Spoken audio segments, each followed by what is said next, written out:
Selanjutnya, wa an Anas radhiyallahu taala anhu qala kana ghulamun yahudiyyun yakhdumu an-nabiy sallallahu alaihi wasallam famarida فأتاه النبي صلى الله عليه وسلم يعوده فقعد عند رأسه فقال له أسلم فنظر إلى أبيه وهو عنده فقال أطع أبا القاسم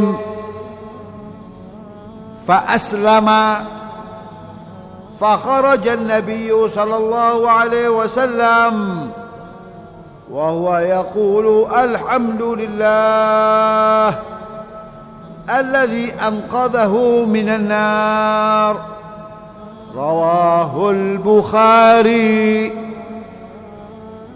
Hadis yang terakhir dari bab ini adalah sumber periwayatannya dari seorang sahabat yang bernama Anas bin Malik radhiyallahu anhu,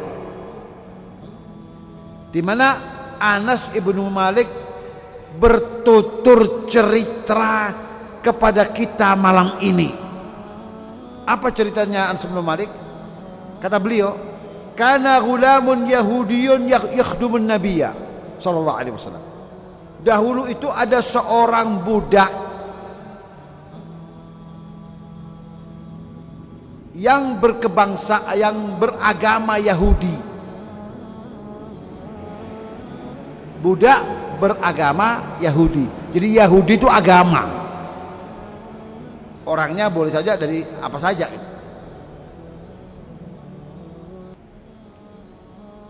Nah, budak ini yakhdumun nabiyya, berkhidmat kepada Nabi. Nabi menggunakan jasanya, berkhidmat kepada Nabi, melayani Nabi, melayani kebutuhan Nabi. Budak Yahudi ini. Suatu ketika sang budak ini sakit, famaridha, sakit. Fa'atahu Nabi sallallahu alaihi wasallam. Maka begitu sakit, Nabi pun kemudian membesuknya. Allah. Padahal dia hanyalah seorang budak dan beragama Yahudi. Tapi itulah akhlak baginda Rasul Muhammad SAW. Begitu mendengar sang budak sakit, dibesuknya.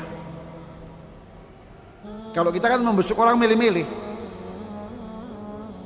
nggak lillahi ta'ala. Tapi contoh Nabi adalah seorang budak non muslim lagi dibesuk oleh Nabi.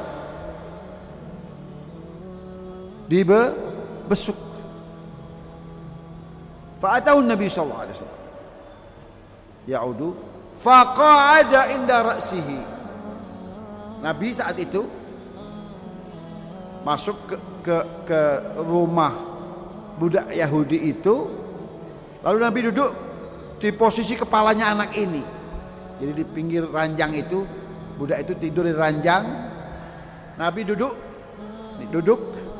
di posisi kepalanya, mungkin sambil membelainya. Lalu Nabi berkata kepada budak itu, faqala lahu aslim, wahai budak, masuk Islamlah engkau.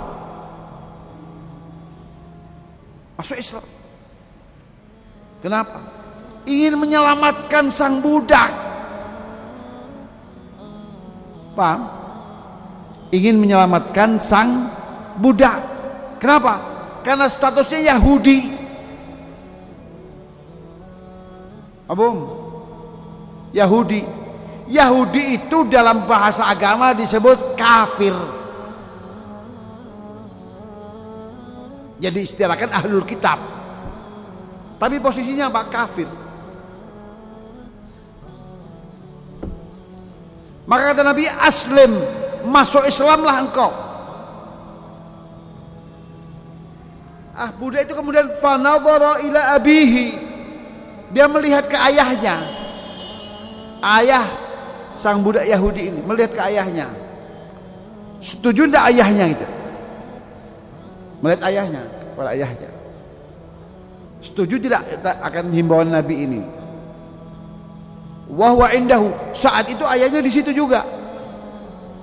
Saat Nabi mengatakan, "Kau masuk Islam saja." Ayahnya itu ada di situ. Maka sang budak itu melihat ayahnya. Bagaimana reaksi ayahnya?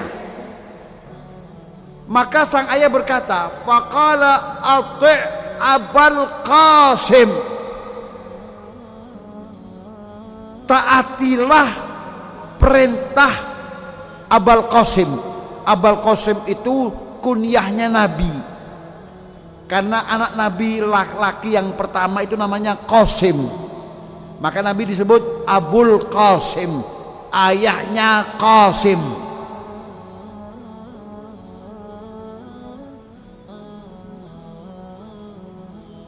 Lalu karena ayahnya mengatakan ikuti saja perintah Abul Qasim, maka fa'aslama, masuk Islamlah sang budak itu. Masuk Islam. Masuk Islam. Fa kharajan Nabi sallallahu alaihi wasallam. Nabi kemudian keluar dari tempatnya budak itu. Keluar. Seraya Nabi berkata, wa huwa yaqul, seraya Rasul berkata. Apa perkataannya? Alhamdulillah alladzi anqadhahu minan nar. Segala puji bagi Allah yang telah mengentas dan menyelamatkan anak tadi itu dari neraka.